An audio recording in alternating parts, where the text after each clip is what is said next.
আমাদের জাতীয় সংসদ নির্বাচন কিন্তু একদম চলে এসেছে। সেই হিসেবে ধরতে গেলে বড় জোর 24 দিন আছে। 24 দিন পরেই এই জাতি সিদ্ধান্ত দেবে যে কারা পরবর্তী 5 বছরের জন্য সরকারে থাকবে, কারা দেশ পরিচালনা করবে এবং রাজনৈতিক দলগুলো অথবা জোটগুলো কিভাবে দেশ পরিচালনা করবে সে সংক্রান্ত কোনো তথ্য কিন্তু এখন পর্যন্ত আমাদের সাধারণ মানুষের কাছে নেই। মানুষ জানে না যে বিএনপি গেলে বিএনপি কী করবে, অথবা জামাত গেলে তার জোটের লোকজনদের নিয়ে গেলে তারা কি করবে। মানুষের কাছে কোনো ইশতেহার কিন্তু এখনো আসেনি, কোনো তাদের কাছ থেকে কোনো অঙ্গীকারনামাও আসেনি। সরকারে দেখি কী করছে, আমি যদি 3টা পার্টিকে ধরি, যে নির্বাচন পরিচালনা করছে নির্বাচন কমিশন এবং সেই নির্বাচনে অংশ নিচ্ছে কারা, কতগুলি রাজনৈতিক দল, বিএনপি জামাত সহ বেশ কয়েকটা রাজনৈতিক দল।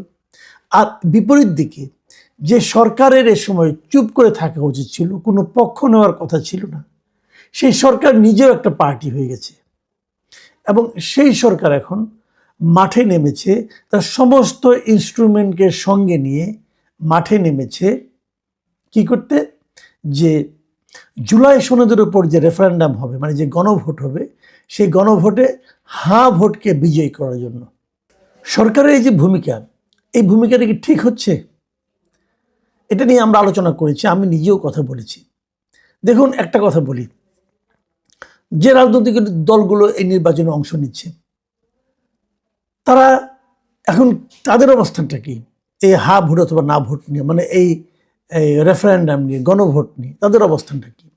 যদি তাদের মধ্যে কেউ বলেন যে আমরা যেভাবে গণভোট হচ্ছে অথবা যে পয়েন্টগুলোতে গণভোট হচ্ছে আমি তার পক্ষে না, যদি কোনো দল বলে, সঙ্গে সঙ্গে সে কী হলো, সে কিন্তু সরকারের সঙ্গে একটা বিরোধিতায় লিপ্ত হলো এবং সরকার তো হা ভোটের পক্ষে নিচ্ছে।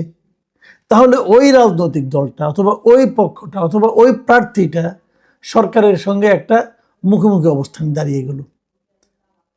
তাহলে সে কি সরকারের কাছ থেকে এই নির্বাচনে নিরপেক্ষ আচরণ পেতে পারবে? পাওয়ার কোনো সম্ভাবনা থাকবে? এ কথা কোনো জবাব আছে? দেখুন, সরকার কিন্তু নেমেছে একেবারে নির্লজ্জভাবে, কোনো রাগ ঢাকার নেই। সরকার প্রধান উপদেষ্টা নিজেও বলছেন যে আপনারা হা ভোটকে জয়যুক্ত করুন। রাস্তার আপনি মোড়ে মোড়ে দেখবেন, বিভিন্ন সরকারি অফিসে দেখবেন, ব্যাংকগুলিতে দেখবেন, তারা হা ভোটের পক্ষে প্রচারণা চালাচ্ছে। এই প্রচারণা চালাতে গিয়ে যে বিপুল খরচ হচ্ছে, এই খরচ কে দিচ্ছে? সরকার দিচ্ছে। সরকারের একজন উপদেষ্টার পদমর্যাদায় একজন বিদেশি নাগরিক, উনি দ্বৈত নাগরিক, বাংলাদেশেরও নাগরিক আবার আমেরিকারও নাগরিক, উনি মিস্টার আলী রিয়াজ, উনি বিভিন্ন জায়গায় যেহেতু উপদেষ্টা মন্ত্রীর পদমর্যাদায় আছেন, উনি বিভিন্ন জায়গায় যাচ্ছেন দেশের, যে সরকারি কর্মকর্তাদের নিয়ে মিটিং করছেন এবং সেখানে উনি বলছেন যে কিভাবে হা ভোটের পক্ষে প্রচারণা চালাতে হবে এবং উনি এমন এমন কিছু মিসলিডিং কথাবার্তা বলছেন যেগুলোর মানে আসলে আমি মনে করি এক ধরনের প্রোপাগান্ডা ছাড়া আর কিছু না। এটা প্রচার নয়, এটা মিথ্যা প্রচারণা। আমি কয়েকটা উদাহরণ দিয়ে বলি। উনি গত কয়েকদিনে কি কি বলেছেন, আমি মাত্র র্যান্ডমলি 2-3টা জায়গা থেকে নিয়েছি। এক জায়গায় উনি বলেছেন গণভোটে হা ভোট দিলে তরুণরা বৈষম্যহীন বাংলাদেশ পাবে। মিস্টার আলী রিয়াজকে আমি প্রশ্ন করতে চাই, বৈষম্যহীন অর্থ বুঝেন? অনেক তো বিদেশে লেখাপড়া করেছেন, বিদেশে মাস্টারি করেন, ওখানেই থাকেন, মাঝে মাঝে বাংলাদেশে আসেন। আপনাকে আমি প্রশ্ন করতে চাই, বৈষম্যহীন বাংলাদেশ পাবে আপনি গ্যারান্টি দিচ্ছেন? কিভাবে দিচ্ছেন? যদি জুলাই সনদ পাশ হয়, তাহলে জুলাই সনদ পাশ হলেই বৈষম্যহীন হয়ে যাবে বাংলাদেশ? আপনি যে লিখিত যে সংবিধানটা দিয়েছেন, যে কাজগুলো তো আপনার কাজ ভাই, এটা তো ইয়োর ব্রেন চাইল্ড না? আপনার সন্তানকে আপনি সবাইকে খাওয়ানোর চেষ্টা করছেন যে আপনার সন্তানের মতো সুদর্শন সন্তান আর নাই, এটা আপনি বলার চেষ্টা করছেন। পৃথিবীর সব পিতামাতাই তাই করে, আপনিও তাই করছেন, কিন্তু আপনি তো নিজেই এই দেশকে ওন করেন না ভাই। আপনি অর্ধেক বাংলাদেশি, অর্ধেক আমেরিকান, এবং আপনি যখন জুলাই সনদটা করেন, তারপরে আপনি যে আমেরিকান আবার দূতাবাসে যে দেখা করে আসেন, দেখেন ম্যাডাম যা বানালাম, স্যার যা বানালাম সেটা আপনারা যা চেয়েছিলেন তা পারলাম কিনা। আপনি তো সেই লোক। আপনি আমাকে বৈষম্যহীন সমাজের লোভ দেখাচ্ছেন কিভাবে? দেখুন, যে ৭২-এর সংবিধানের আপনি এত সমালোচনা করেছেন, সে ৭২-এর সংবিধানে কোথাও লেখা আছে যে সমাজ বৈষম্যমূলক হবে? লেখা তো নেই। তাহলে আপনি আপনার সংবিধানে কি লেখা আছে কি নেই তার উপর কি সমাজের বৈষম্য অথবা বৈষম্যহীনতা নির্ভর করে? কোথাও কি ৭২-এর সংবিধানে কোথাও কি লেখা ছিল যে দেশ থেকে অর্থ বিদেশে পাচার করা যাবে? লেখা ছিল? কোথাও কি লেখা ছিল যে মানুষের ভোটাধিকারকে ছিনিয়ে নিতে হবে? কোথাও কি লেখা ছিল যে প্রধানমন্ত্রী স্বৈরাচারী হয়ে উঠবেন? লেখা নাই, এগুলি লেখা থাকে না। এগুলো যারা প্রয়োগ করে তাদের মন মানসিকতার উপর নির্ভর করে। এই যে আপনি এখন গাইড জুড়ে বলতেছেন যে হার উপর ভোট দিন আপনারা, ভোট দেওয়াটা সরকারি কর্মচারীদের তার পক্ষে প্রচারণা করার দায়িত্ব, এটা কোথায় লেখা আছে?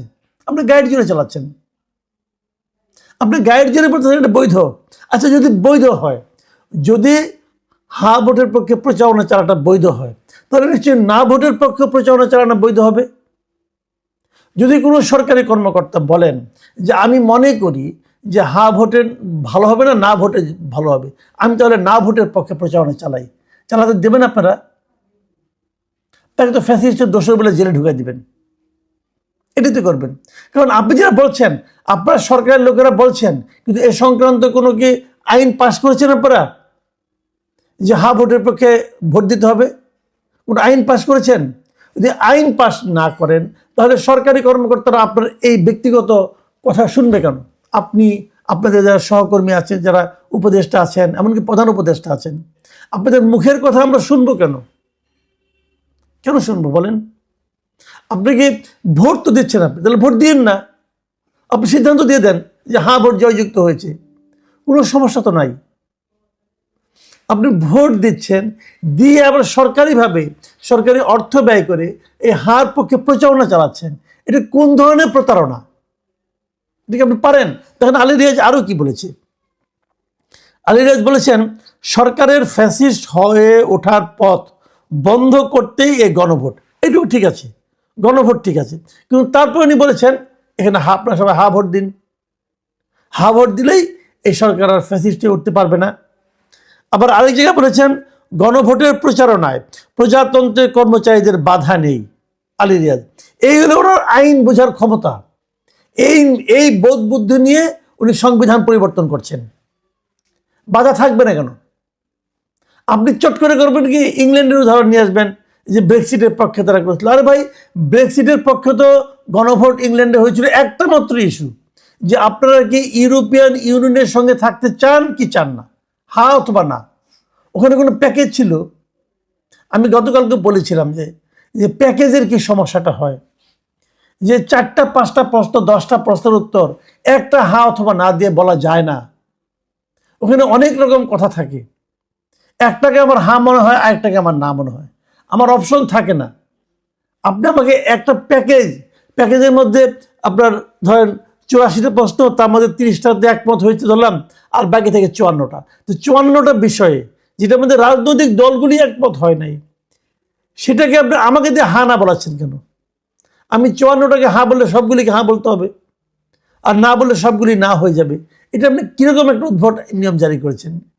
তারপরেও প্রজাতন্ত্রের কর্মচারীদের জন্য আপনি বাধা নেই বলছেন, মানে কি? প্রজাতন্ত্রের কর্মচারীদের বলতেছেন যে আপনার ভোটের পক্ষে প্রচারণা চালান। যদি ভোটের পক্ষে প্রচারণা চালানো যদি বাধা না থাকে আইনগত, তো না ভোটের পক্ষে প্রচারণা চালাতে আইনগত বাধা থাকে, কথাটা করতে দিবেন? কেউ যদি বলে আমি না ভোটের পক্ষে প্রচারণা চালাচ্ছি, সে কি মুক্ত থাকতে পারবে আপনার মনে হয়? আপনাদের আইন শৃঙ্খলা, আপনাদের আইনের শাসন আমরা দেখি নাই, দেখছি না, যে এরকমভাবে ওনারা নানা জায়গায় নানা কথা বলে বেড়াচ্ছেন। পলিটিক্যাল পার্টিগুলো কি বলছে দেখেন, যারা নাকি এই আলী রিয়াজ সাহেবদের মতো লোকদের এই সমস্ত কথাবার্তাকে পছন্দ করছে না, তারাও কিন্তু সরাসরি বলার সাহস পাচ্ছে না পলিটিক্যাল পার্টিগুলো। কেন? বললে পরে তাদেরকে স্বৈরাচারের দোষর হিসেবে আখ্যায়িত করে আবার একটা মব পরিচালনা করা হবে। এটা কি একটা মবেরই নির্বাচন হচ্ছে? দেখুন, আমির খসরু মাহমুদ চৌধুরী, বিএনপির নেতা, উনি কি বলেছেন? ওনার এই বক্তব্যটা আমাকে পছন্দ হয়েছে। উনি বলেছেন, কোনো বিশেষ ক্ষেত্রে ভোট দেওয়ার কথা বলা সরকারের উচিত নয়। তার মানে এই যে আপনার হার পক্ষে প্রচারণা চালাচ্ছেন, এটা কিন্তু বিএনপি পছন্দ করছে না, কিন্তু বিএনপি সরাসরি বলার সাহস পাচ্ছে না, কারণ মবের ভয়ে। আপনাদের তো একটা অস্ত্র আছে, সাথে মব লেলাই দিবেন, এই দেখো বিএনপি না ভোটের পক্ষে বলছে, হা ভোট বলছে না, মানে জুলাই চেতনা তারা ভুলুণ্ঠিত করছে। জুলাই আচ্ছা আমি একটা কথা বলি, জুলাইয়ের যে চেতনা, সেই চেতনাকে আপনাদের তৈরি জুলাই সনদ সম্পূর্ণভাবে কি ধারণ করতে পেরেছে? পারেনি তো। আমি একটা উদাহরণ দেব, বলি ছোট্ট একটা। ধরা যাক আমার জ্বর হয়েছে, আমাকে এনে আমার একজন বলছে তুমি ওষুধটা খাও, খেলেই তোমার জ্বর ভালো হয়ে যাবে। তো আমি কি জানতে চাইবো না ওষুধটা কি? এটা কি প্যারাসিটামল, নাকি এটা ডায়াবেটিসের ওষুধ, নাকি এটা প্রেশারের ওষুধ? আমি জানতে চাইবো না? আমি তো জানতে চাইবো। এই জানতে চাওয়াটা কি অন্যায়? আপনি বলছেন তুমি এটা খাও, চোখ বন্ধ করে আমার ওপর আস্থা রাখো, আস্থা রেখে খাও, তখন আমি জানতে চাইবো ভাই যান আপনি কে?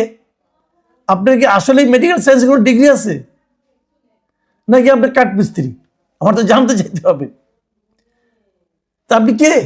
আলী রিয়াজ সাহেব কে? তার কথা অনুযায়ী আমাকে বিশ্বাস করতে হবে যে হা ভোট দিলেই দেশের বৈষম্যহীন সমাজ প্রচারিত হয়ে যাবে, হা ভোট দিলেই এই দেশে একটা পাওয়ারফুল কিছু হয়ে যাবে, হা ভোট। এটা আপনি কি করে আপনি বলেন? অথচ দেখেন প্রচারণাটা কোন পর্যায়ে গেছে। আমি দেখলাম আজকে সিলেটে আমাদের স্বাস্থ্য উপদেষ্টাকে জানেন আপনারা? হয়তো বোধহয় ভুলে গেছেন, কারণ ওনার তো কোনো কর্মতৎপরতা কখনো দেখি নাই। ওনার নাম হলো নূরজাহান বেগম। এই নূরজাহান বেগম, ওনাকে যে আমার এতদিনের অভিজ্ঞতা থেকে আমার এটা এখনো রহস্য, এই ভদ্র মহিলাকে স্বাস্থ্য উপদেষ্টা কেন বানানো হয়েছিল আমি এখনো বুঝতে পারি নাই। যাই হোক, তো উনি একটা অসাধারণ কথা বলেছেন। তিনি বলেছেন যে এই হা ভোটের পক্ষে থাকাটা নাকি ফরজে কেফায়া। হ্যাঁ, এটা উনি বলেছেন। আমি আপনাকে পরিষ্কার উনি কি বলেছেন।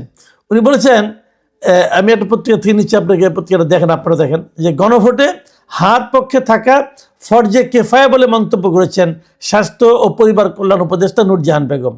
উনি শুক্রবার দিন দুপুরে সিলেটে সরকারি কর্মকর্তাদের সঙ্গে বৈঠকের পর সাংবাদিকদের এ কথা জানান।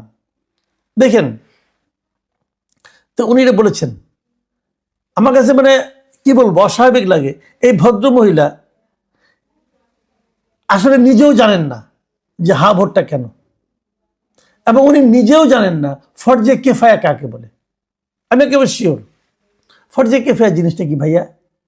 ফরজে কেফায়া হলো যে যেটা ফরজ, কিন্তু একটা গোষ্ঠীর কাছে যখন একটা গোষ্ঠীকে অবহিত করা হয় এই ফরজটা পালন করার জন্য, তখন যদি ওই গোষ্ঠীর পক্ষ থেকে একজন দুইজন যাই যদি সেই ফরজটা পালন করে, তাহলে ওই 10 জনের মধ্যে সবারই এটা ফরজ পালন হয়ে গেছে বলে মনে করো। যেমন জানাজা নামাজ ফরজে কেফায়া।